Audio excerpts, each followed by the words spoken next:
नमस्ते प्यारे साथियों, कैसे हो।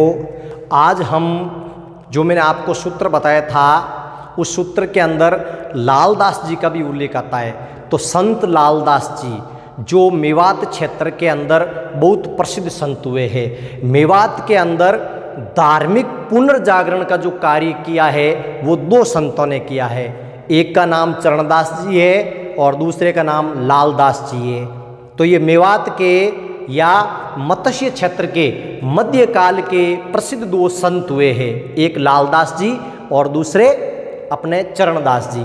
कहते हैं भारत की भूमि पर अनेक संत हुए हैं, अनेक महात्मा हुए हैं, अनेक साधु हुए हैं और अनेक अवतारी पुरुष हुए हैं, जिन्होंने धार्मिक क्षेत्र के अंदर पुनर्जागरण का कार्य करते हुए समाज को एक नई दिशा प्रदान की है।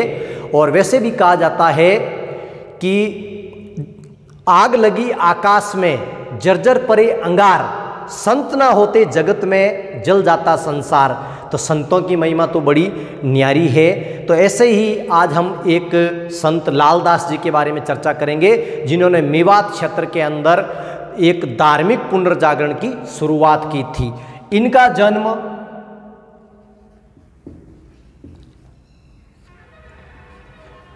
दौली दूदा एक गांव है, ध्यान रखना, ये अपने अलवर जिले में आता है।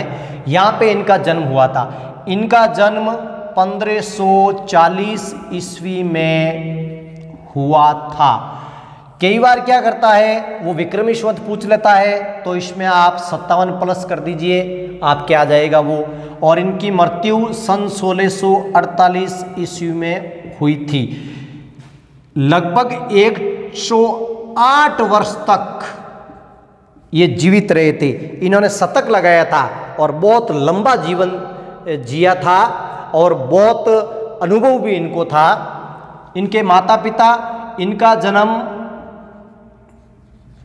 मेव मुसलमान, मेव जाति होती है, इस मेव जाति के कारण ही क्षेत्र का नाम पड़ा है मेवात। तो ये मेवात के ही प्रसिद्ध संत हुए हैं। तो मेव मुसलमान परिवार में हुआ है। पिता का जो नाम है वो है चांदमल, पिता का नाम चांदमल और माता का नाम समदा। कई बार इनका पत्नी का भी पूछ लेते हैं, पत्नी का नाम बोगरी, कहीं पर मिलेगा आपको मोगरी। तो ब और म किताबों के अंदर कई बार ऐसे मिसप्रिंट हो जाता है, तो विषय सही नाम इसका है बोगरी। अब देखिए, इनका जो जन्म होता है एक गरीब परिवार के अंदर होता है, गरीब परिवार के अंदर होता है। बचपन के अंदर ये जो लालदास जी है जंगलों से लकड़ी काटकर अलवर शहर में बेचकर अपना जीवन निर्वाह करते थे। तो इसको मैं ये लिख सकता हूं लकड़ाहारा का जीवन व्यतीत करने वाला संत कौन था। तो बचपन के अंदर जंगलों से लकड़ी काटता था और शहर ले जाके बेचता था और अपना जीवन चलाता था। हाँ, आगे देखिए, इसको मेवा को भगवान कहा जाता है। मेवों का, इस संत को मेवों का भगवान कहा जाता है। ये निर्गुण भक्ति, सगुण और निर्गुण दो प्रकार के संत होते हैं। तो ये निर्गुण भक्ति परंपरा के संत थे, ध्यान रखना ये। और कबीर की तरह फक्कड़ व गुमक्कड़ जीवन व्यतीत किया था, क्योंकि कुछ मुसलमान लोग इनको काफिर बोलते थे कि ये काफिर है, क्योंकि ये हिंदू धर्म से अधिक प्रभावित थे और हिंदू धर्म को अधिक मानते थे। इनका जो ब्रह्मा था राम था, ये राम में आस्था रखते थे। ये कहते थे अल्लाह और भगवान एक ही है, लेकिन ये राम की ज़्यादा भक्ति करते थे। इन्होंने एक जो संप्रदाय चलाया है, उस संप्रदाय का नाम है लालदासी संप्रदाय।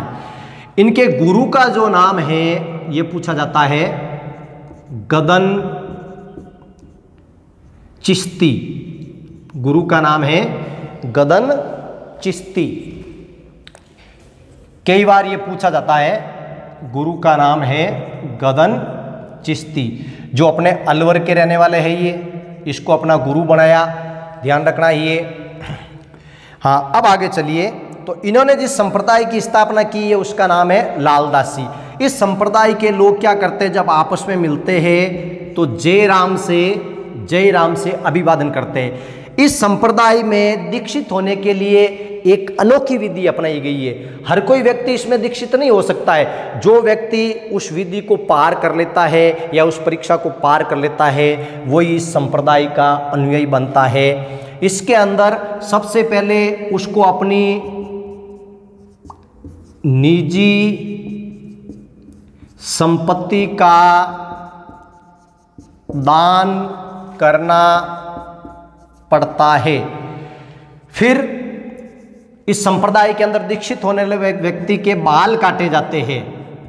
बाल काटने के बाद उसको गद्दे पर उल्टा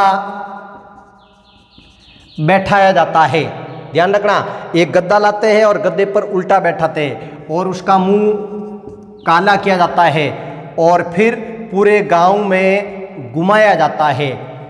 कई बार क्वेश्चन आता है वो कौन सा संप्रदाय है जिसमें दीक्षित होने के लिए सिर मुड़ाया जाता है और फिर उल्टा गद्दे पे बिठाया जाता है, मुंह काला किया जाता है और जूतों की माला या जूतों का हार गले में पहनाया जाता है और पीठ के पीछे तुम्बा बांधा जाता है। तो देखिए, इसमें दीक्षित होने के लिए एक तो सिर मुंडाना पड़ता है, फिर उसको उल्टा गद्दे पर बैठाया जाता है, जूतों का हार पहनाया जाता है, मुंह काला किया जाता है और फिर पूरे गांव के अंदर उसकी बंदोली निकाली जाती है, उसको घुमाया जाता है। इसके पीछे जो तर्क है वो उसका अपमान करना नहीं है, बल्कि ऐसा करने से उसके जीवन में लेस मात्र भी अभिमान न रहे।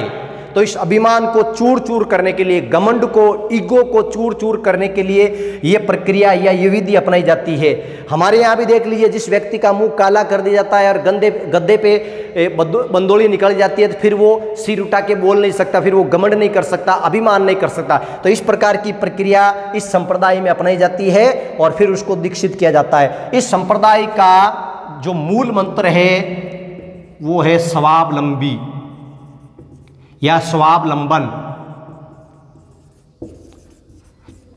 इसके अंदर इनके अनुयायियों को स्वयं कमा कर खाने की बात कही गई है, क्योंकि इन्होंने भी अपना पूरा जीवन एक लकड़ारा के रूप में व्यतीत किया है।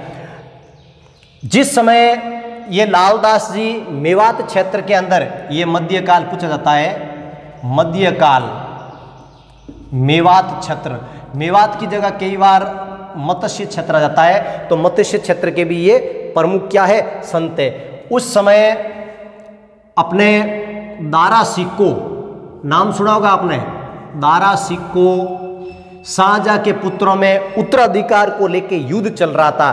तो दारा सिक्को भागकर संत लालदास जी के पास जाता है और इनसे पूछता है कि दिल्ली का अगला बादशाह कौन होगा। दारा सिक्को लालदास जी के पास जाता है और इनको पूछता है कि दिल्ली का अगला बादशाह कौन होगा। आप बड़े चर्चित शब्द संत हो, सिद्धहस्त संत हो, तो मुझे बताइए दिल्ली के सिंहासन पर कौन बैठेगा। तब लालदास जी ने भविष्यवाणी की कि जो अपने भाइयों का वध करेगा वही दिल्ली के सिंहासन पर या दिल्ली का बादशाह बनेगा। और बिल्कुल इनकी भविष्यवाणी सच हुई। औरंगजेब ने अपने भाइयों का वध करके सिंहासन प्राप्त किया था या दिल्ली का बादशाह बना था। तो ये बात इनकी सच हुई थी। हाँ, अब आगे देखिए, इनके जो उपदेश है वो वाणी संग्रह कहलाता है। और इस वाणी संग्रह को लालदास जी की चेतावनी इस नाम से इनके उपदेशों का और दोहों का संग्रह कर रखा है, जिसका नाम है लालदास जी की चेतावनी। तो ये है अपने लालदास जी के बारे में, जो मेवात के प्रसिद्ध संत हुए हैं, जो मेवों के भगवान कहलाते हैं। इनके माता का, पिता का ये अक्सर नाम पूछा जाता है। इन्होंने घुमक्कड़ जीवन व्यतीत किया था और लकड़ारा के रूप में अपना जीवन यापन करते थे। गुरु का नाम गदन चिश्ती था और इनके इस संप्रदाय का प्रमुख जो उद्देश्य है वो है स्वावलंबन। व्यक्ति को अनिवार्य रूप से कमाकर अपना जीवन गुजारा करना चाहिए और इस संप्रदाय में दीक्षित होने के लिए उसको ये प्रक्रिया से गुजरना पड़ता है। तो ऐसे करके इसके बारे में पूछा जाता है और आपको ये पढ़ना है।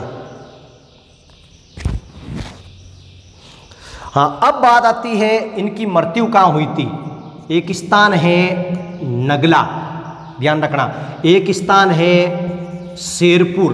तो इन दो स्थानों को आता है। जन्म तो हो रहा है अलवर के अंदर, इनकी जो मृत्यु हो रही है वो नगला भरतपुर के अंदर हो रही है। और आज भी लालदासी संप्रदाय की जो प्रमुख पीठ है, जो प्रधान पीठ है, वो नगला भरतपुर के अंदर है। यहीं पर इनकी मृत्यु हुई थी। लेकिन इनको शेरपुर जो अलवर के अंदर है, यहाँ पर इनको समाधिस्थ किया जाता है, दफनाया जाता है।